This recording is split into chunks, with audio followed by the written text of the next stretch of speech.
오늘 아주 특별한 날이죠. 제 성탄절입니다.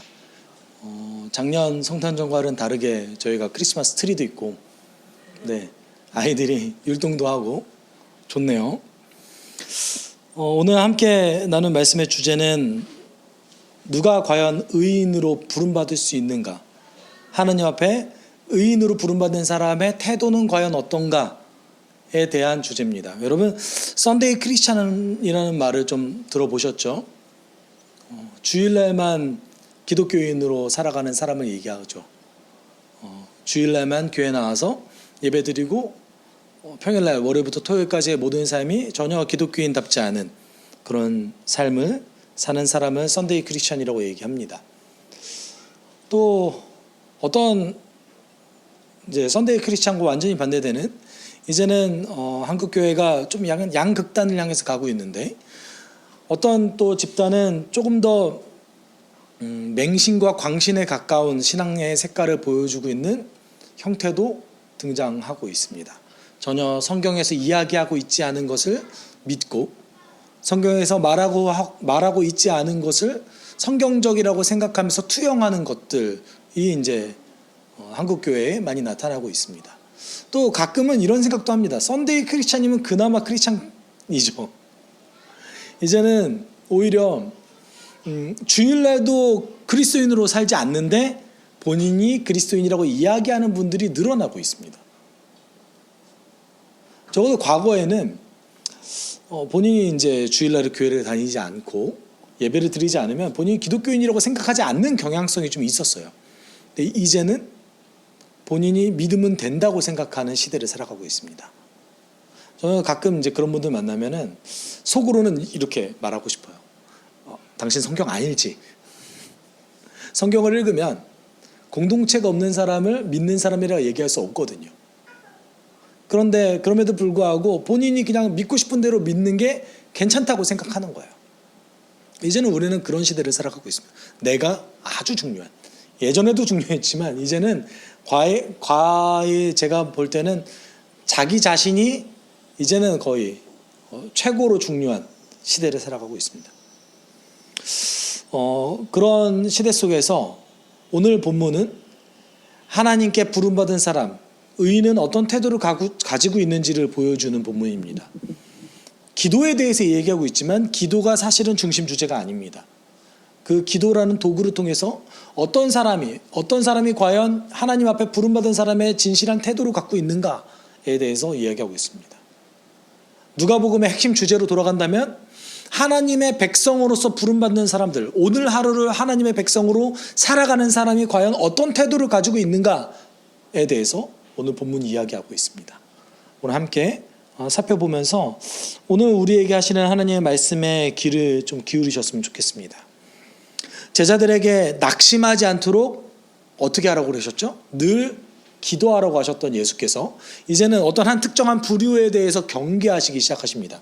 그래서 이렇게 얘기하시죠. 스스로 의롭다고 확신하고 남을 멸시하는 몇몇 사람에게 예수께서는 이 비유를 말씀하셨다라고 얘기하십니다.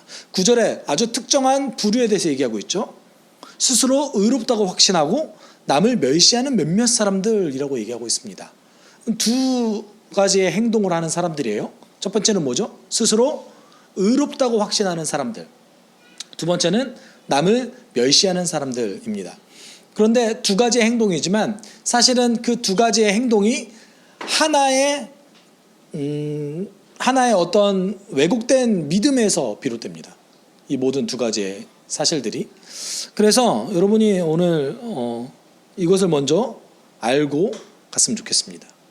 여러분, 스스로 의롭다고 확신한다라는 이 말은 조금 더 직역을 한다면 스스로 의인이라고 믿고 있는 사람들을 얘기합니다.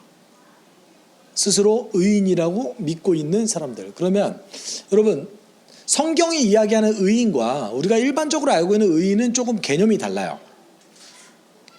혹시 하박국 2장 4절을 외우시고 계신 분 계십니까? 오직 의인은 믿음으로 말미암아 살리라 함과 같으니라. 그 로마서 1장 17절을 이제 인용한 원 구절이죠. 하박국 2장 4절에서 의인은 뭐로 산대요? 믿음으로 산대요.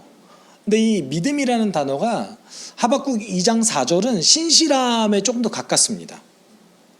신실하다는 것은 무엇입니까? 약속을 깨지 않고 약속을 지키는 사람을 얘기합니다. 그래서 원래 히브리어 원어에서는 하박국 2장 4절에 개역 개정은 그래도 반영을 했더라고요.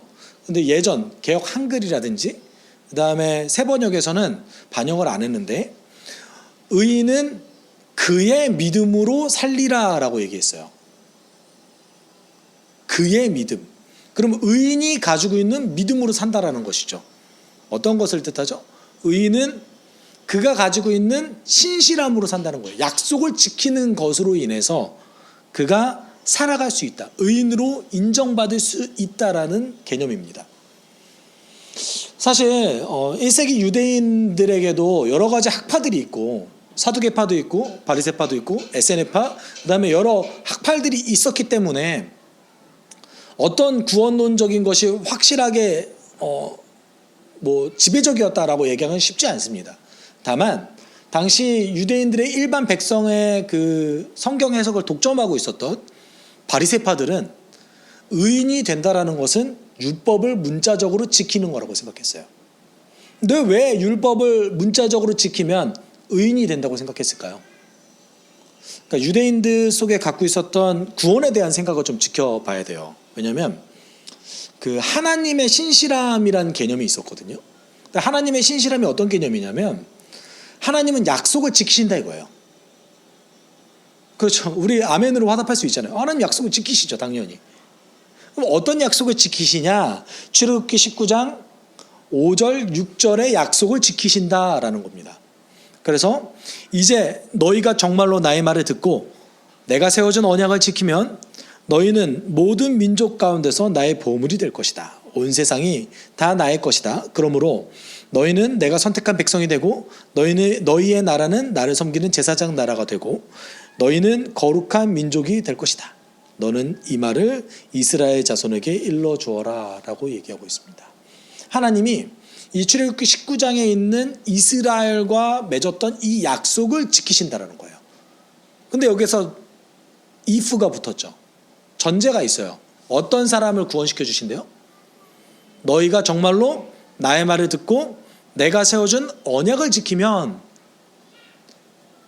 언약이 약속이란 뜻이거든요. 하나님과 이스라엘이 맺었던 약속이 있습니다. 그때 그 약속을 통해서 하나님께서 주셨던 이렇게 해, 그리고 이렇게 하지 말아야 돼 라는 그 약속이 있어요. 이스라엘 백성들은 그걸 토라라고 얘기했는데 보통 율법 그러면 좁게 얘기하면 10계명을 얘기하고요. 크게 얘기하면 뭘 얘기할까요? 레위기? 민수기? 모세 오경을 뜻합니다. 모세 오경을 뜻해요. 그럼 모세 오경이 5권으로 우리는 인식하잖아요. 근데 이스라엘 백성들은 토라 한 권으로 인식합니다. 그리고 여러분 그 출애굽기, 레위기, 민수기, 신명기에 보면 전부 다 첫 단어가 그리고로 시작해요. 원래는 창세기부터 신명기까지가 한 권의 책이었던 거예요. 근데 이제 우리의 그 편의를 위해서 나눠 놓은 거죠. 네. 원래는 나눠진 책이 아닙니다. 그래서 그 토라라는 그 모세 오경 전체를 사실 율법으로 받아들입니다. 그 말은 그 이스라엘에 있었던 그 스토리들도 다 율법으로 받아들였다라는 거예요. 근데 그것을 문자 그대로 지키면 하나님이 오늘 이 출애굽기 19장에 있는 약속을 지켜주실 것이다 라는 믿음을 갖고 있었어요. 여러분, 이 믿음이 잘못된 믿음인가요? 그렇지 않아요. 하나님은 약속을 지키시죠. 그런데 중요한 것은 이 율법을 문자적으로 지키는 것이 정말 출애굽기 19장에서 얘기하는 언약을 지키는 것이냐라는 것입니다. 문자적으로 지키면 정말 되는 것인가? 라는 것이죠. 바리새파 사람들은 이 믿음을 아주 갖고 있었기 때문에 율법을 문자적으로 지키는 것을 아주 중요하게 생각했습니다. 그리고 그런 사람만이 의인이라고 생각했다는 것이죠. 그럼 오늘 구절에서 등장하는 스스로 의롭다고 확신하는 사람들은 어떤 사람들일까요? 문자적으로 정말 투철하게 지키는 사람들이에요. 그러니까 율법만 지키는 것이 아니라 율법에서 파생되었던 장로들의 유전까지 다 지키는 사람들을 얘기합니다. 근데 이 믿음에서 어떤 것이 비롯되는 거예요? 다른 사람을 멸시하게 되는 거죠. 저 율법을 안 지키는 저 사람들은 의인이 아니야 라면서 율법을 지키지 않는 또는 종교적으로 열심히 없는 사람들을 멸시하는 것이죠. 그러니까 사실은 두 가지의 태도를 얘기하지만 한 부류예요. 한 부류.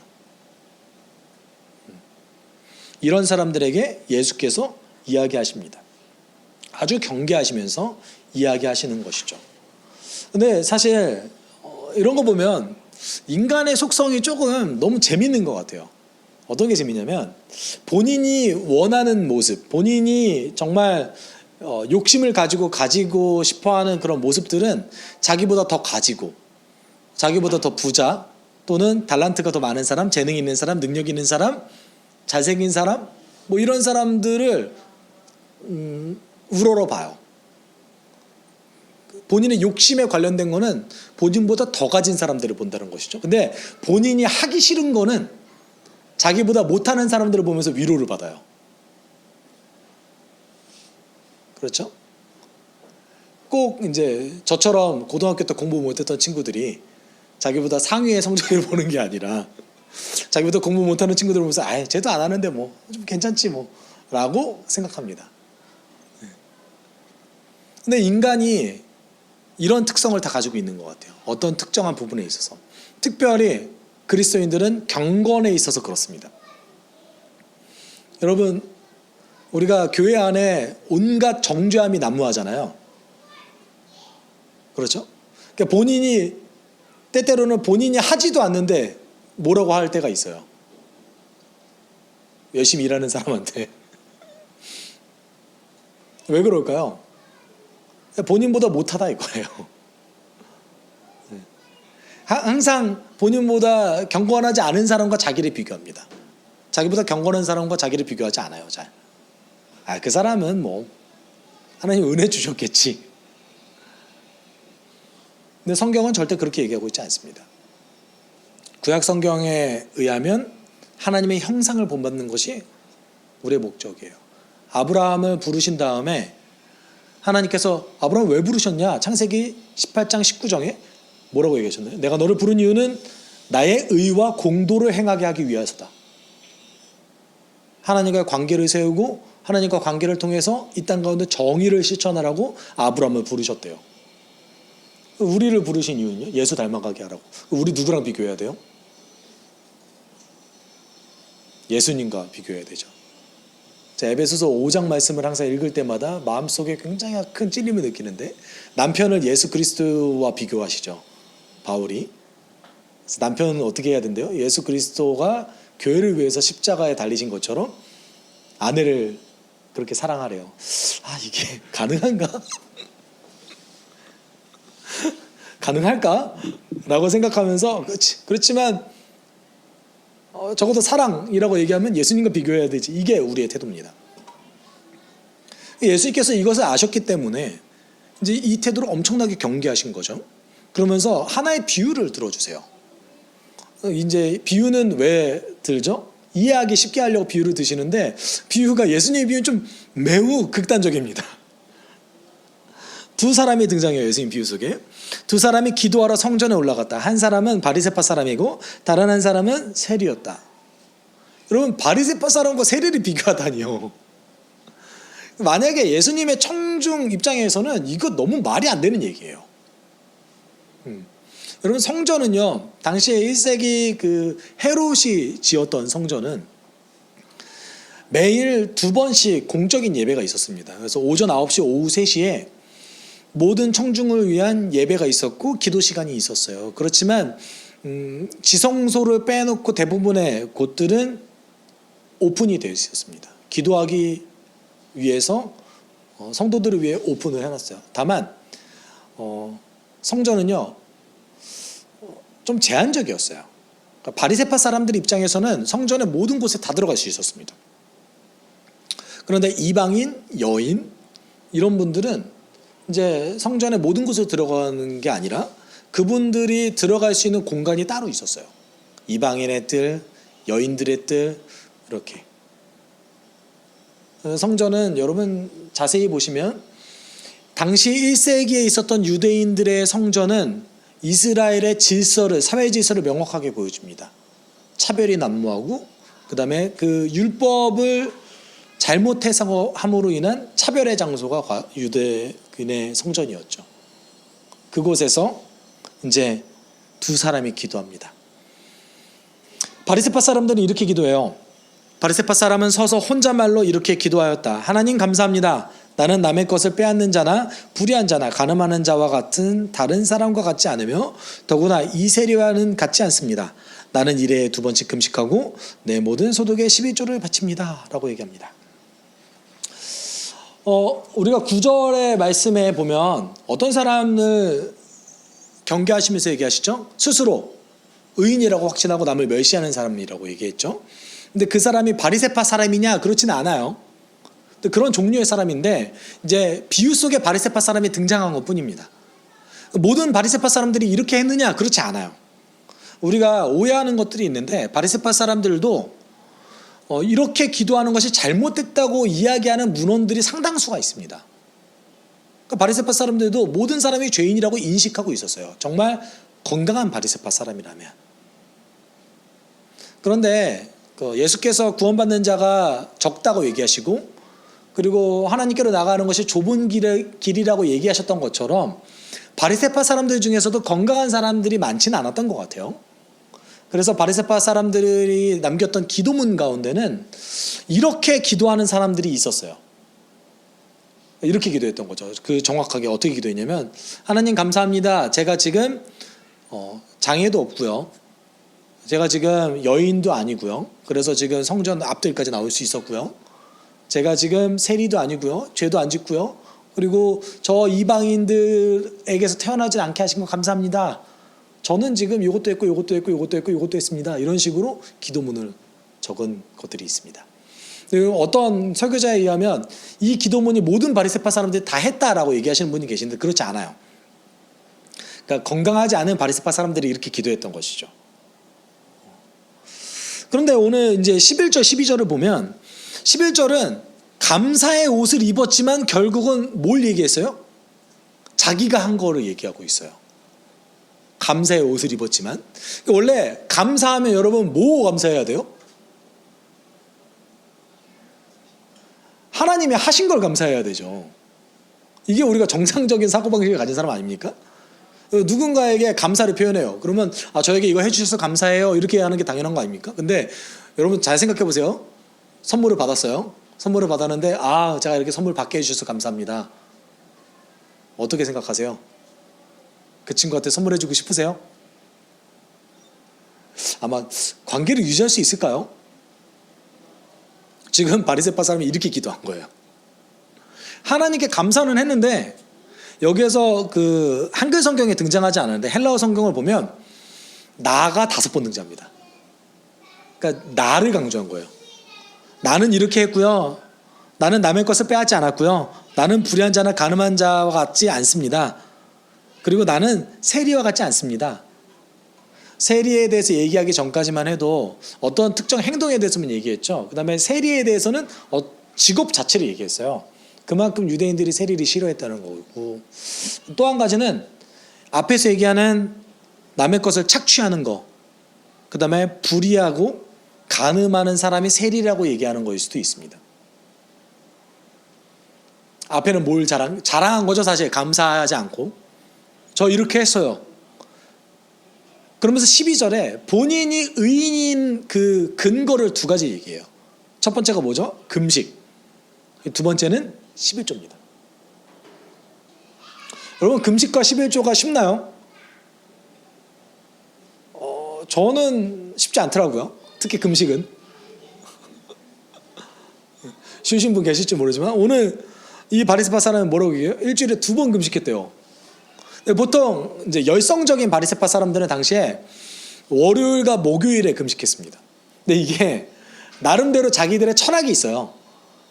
월요일은 모세가 시내산에 올라갔다고 생각하는 날이었어요. 목요일은 올라갔으면 어떻게 해야 돼요? 내려와야 되겠죠? 목요일 날 내려왔다고 생각했어요. 근데 저는 이거 그냥 자기들이 꾸며냈다고 생각하고요. 안식일을 기준으로 둘로 나누기가 제일 쉬운 게 월요일, 목요일이니까 그렇게 한 거라고 생각합니다. 그러면 이거 좀 이제 참고적으로, 그럼 당시 그리스도인들은 언제 금식했을까요?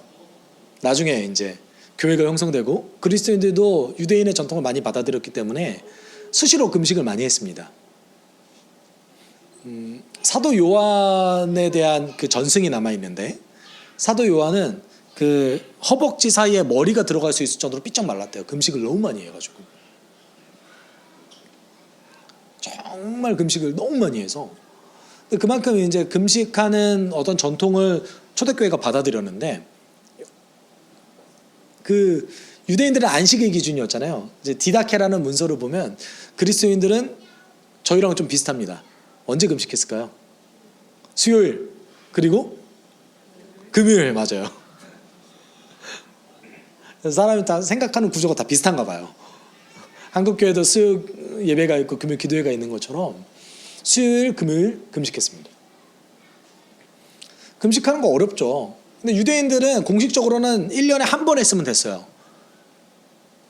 유대 달력으로 7월 15일 대속제일 날 금식해야 됐습니다. 이거는 의무였어요. 아주 열성적인 사람들만 이렇게 수시로 금식했던 것이죠. 그리고 또 한 가지 11조를 얘기합니다.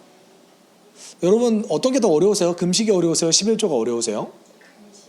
네, 금식이, 저한테도 금식이 좀 더 어려워요. 근데 어떤 분들에게는 11조가 더 어려울 수도 있죠. 근데 여기서 얘기하는 그 11조는 조금 더 철저합니다. 그래서 열성적인 바리새파 사람들은 음식에 대해서도 11조를 매겼어요. 자기가 먹은 음식의 10분의 1에 대해서는 11조를 바쳤습니다. 그리고 박하와 운양의 11조가 따로 있었고요. 그리고 자신이 가지고 있는 모든 그 소득에 대한 11조를 각각 매깁니다. 아주 철저하죠. 그래서 바리새파 사람들이 뭐라고 얘기해요? 그러니까 제가, 오늘 바리새파 사람, 이 기도하는 사람이, 그러니까 제가 의인이에요 라고 얘기하고 있습니다.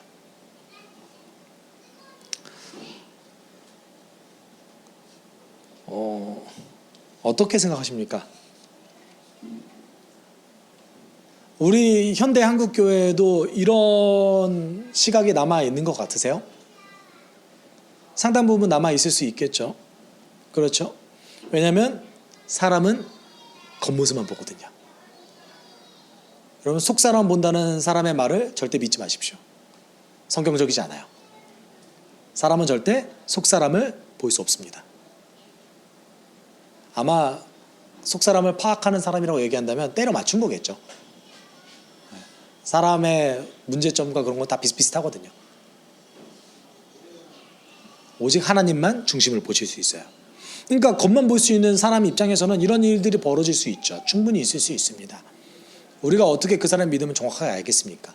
다만 성경을 통해서 참 믿음에 대해서 우리가 안다면 적어도 이런 11조와 금식만 보진 않았을 겁니다.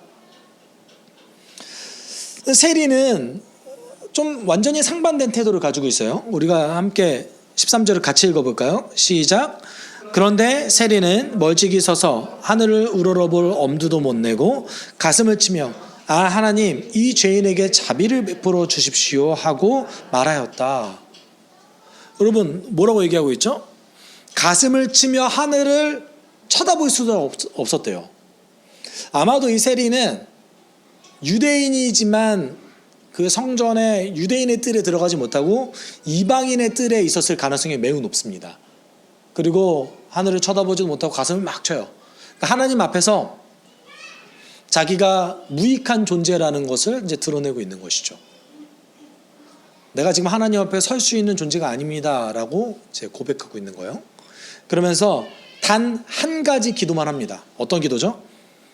이 죄인에게 자비를 베풀어 주십시오라는 기도 딱 하나만 합니다. 헬라어 단어로요. 죄인에게 자비를 베풀어 주십시오라는 이 단어가 이제 힐라스코마이라는 동사에서 따왔는데요. 이제 죄를 사해 주다, 죄를 대신 갚아주다, 또는 죄에 대한 값을 치르다라는 단어입니다.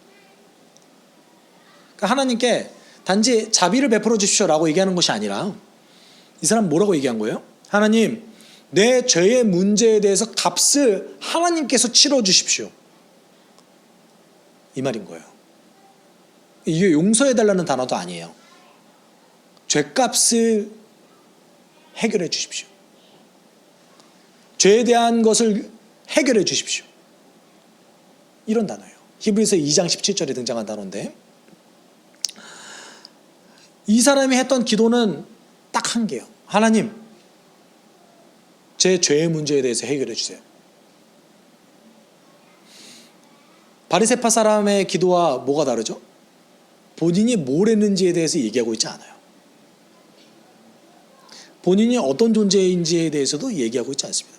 오직 딱 하나, 하나님, 전 지금 죄인입니다. 당신 앞에서 설 자격이 없습니다. 그렇기 때문에 당신 앞에 설 수 있는 자격을 부여해 주십시오라는 기도예요.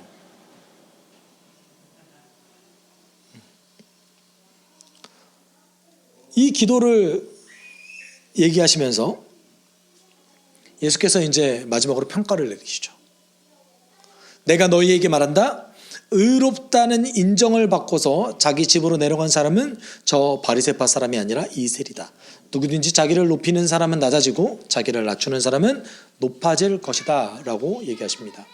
여러분, 여기서 이제 충격적이게도 세리가 의롭다 함을 인정받았습니다. 왜 그럴까요? 뒤에 나오는 예수님의 평가 때문이에요. 어떤 거죠? 누구든지 자기를 높이는 사람은 낮아지고 자기를 낮추는 사람은 높아질 것이다. 여러분, 여기서 나오는 14절 말씀이 교회에서 어떤 리더를 선출해야 되는가에 대한 말씀이 아닙니다. 사실 현대 한국교회 또는 세계교회에서 이 14절 말씀이 리더십의 측면에서 접근하는 경우가 굉장히 많아요. 근데 절대 이것은 리더십의 측면에서 접근할 구절이 아닙니다. 어떤 구절입니까? 존재에 관련된 구절이에요. 다른 얘기로 하면 신분에 대한 거예요. 누구든지 자기를 하나님 앞에서 죄인으로 인정한 사람은 하나님께서 그 신분을 뭐로 바꿔주시는 거예요? 오늘 14절에 의인으로 바꿔주신다라는 겁니다. 누구든지 자기를 낮추는 사람, 겸손한 사람이 교회의 리더가 된다라는 말이 아니에요. 아니, 오히려 이렇게 생각하는 것 자체가 저에게 문제예요. 왜냐하면 예수에 의하면 겸손하지 않은 사람은 구원도 못 받아요. 의인이 아예 될 수가 없어요. 본인이 죄인이라고 생각하지 않는 사람은 의인이 될 수가 없어요.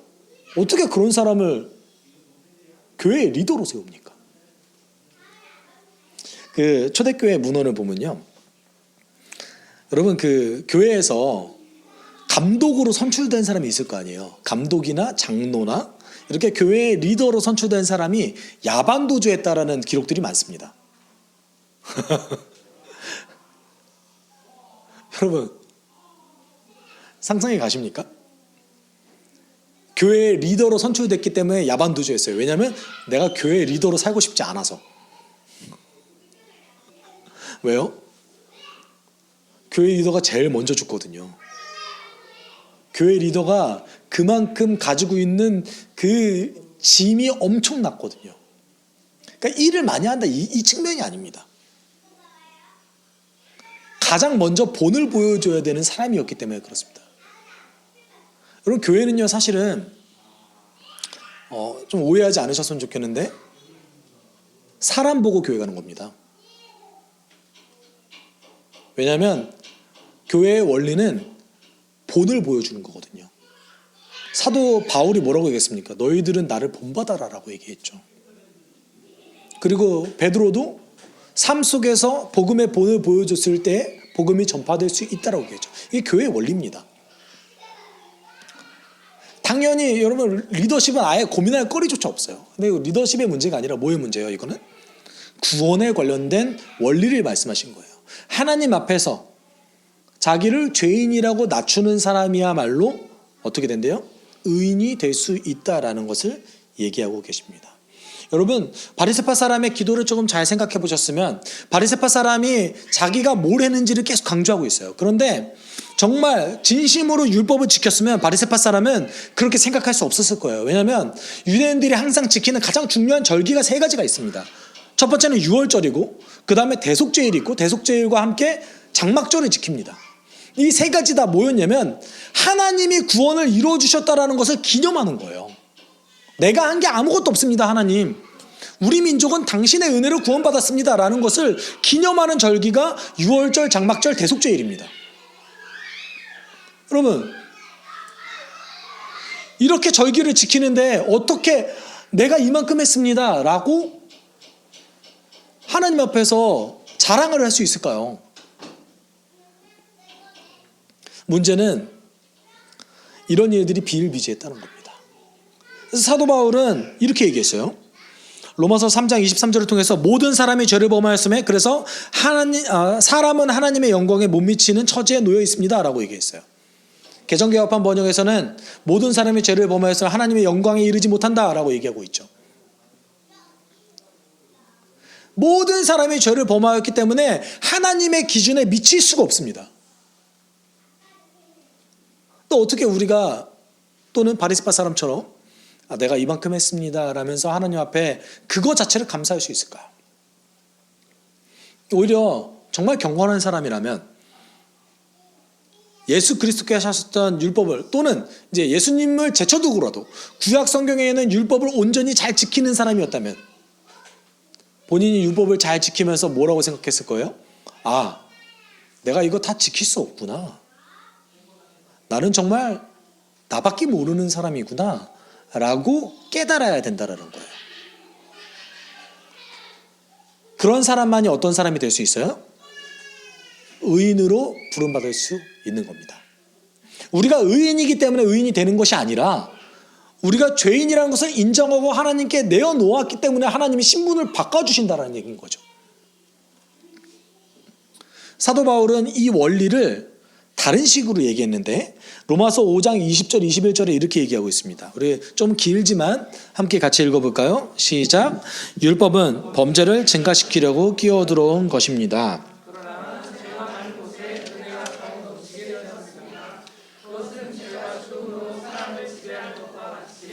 은혜가 의를 토하여 사람을 지배하여 우리 주 예수 그리스도로 말미암아 얻는 영원한 생명에 이르게 하려는 것입니다. 아멘.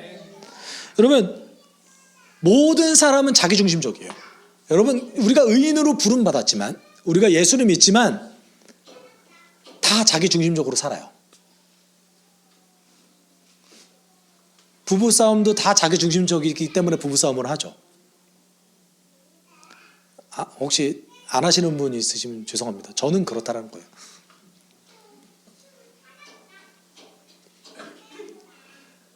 아무리 우리가 주일날에 예수님 닮고 싶습니다.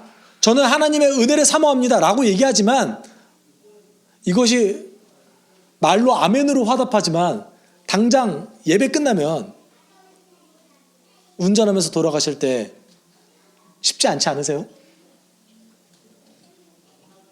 내 앞에 갑자기 확 끼어드는 차를 보면 그래 저 사람 먼저 갈 수 있지 뭐 라고 생각하세요? 속으로 아마 온갖 욕을 하십니다.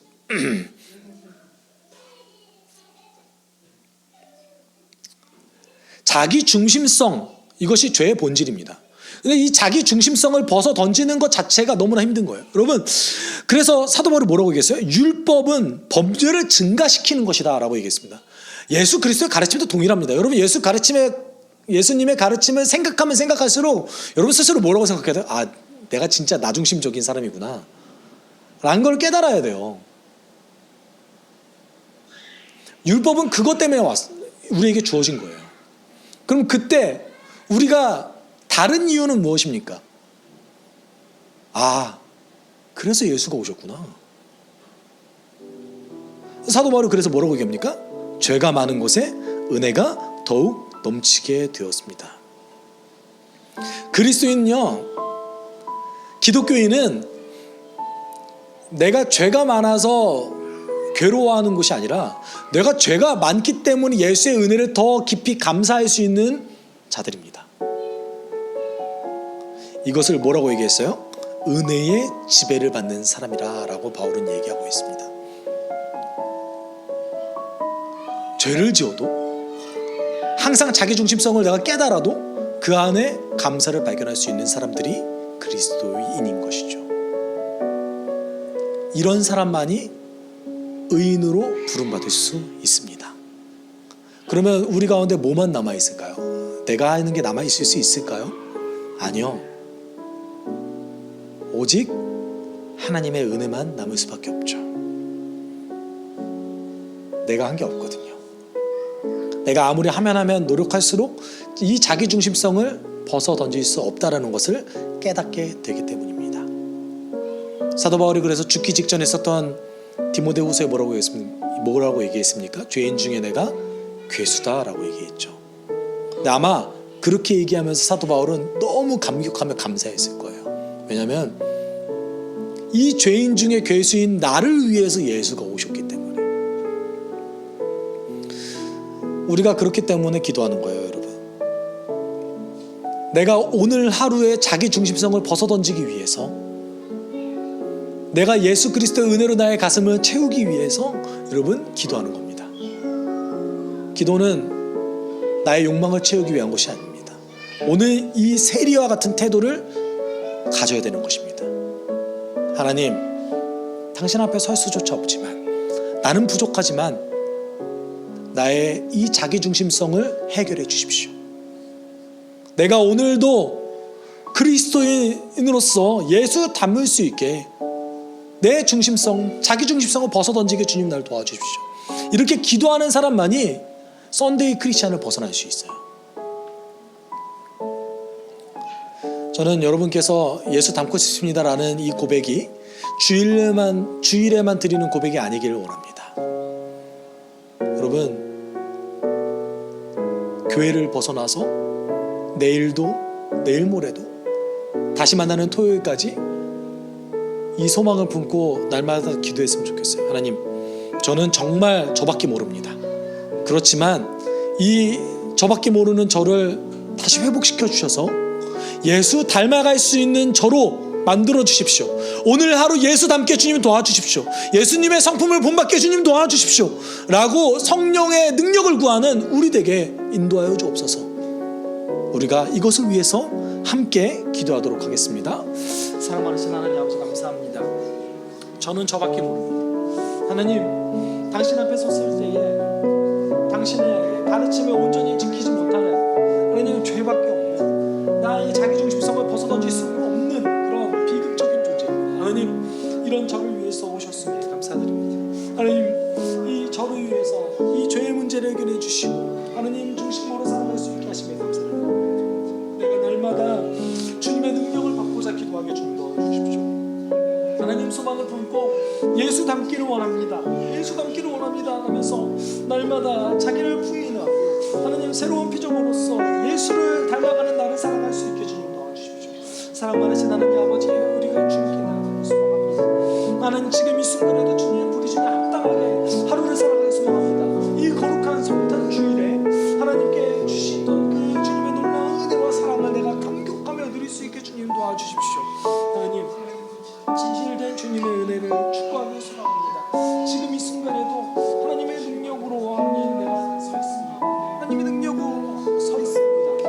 하나님, 이 세리의 기도를 우리가 본받아서 하나님 앞에 우리가 설 수 없는 존재지만 예수의 은혜로 지금 서 있습니다. 예수의 능력으로 지금 서 있습니다. 하나님, 우리의 신분을 변화시켜 주셨사오니 그 능력으로 감사함을 누리며 살아갈 수 있게 주님 도와주십시오라고 기도할 수 있는 우리 될 수 있게 주님 인도하여 주십시오. 사랑 많으신 하나님 아버지,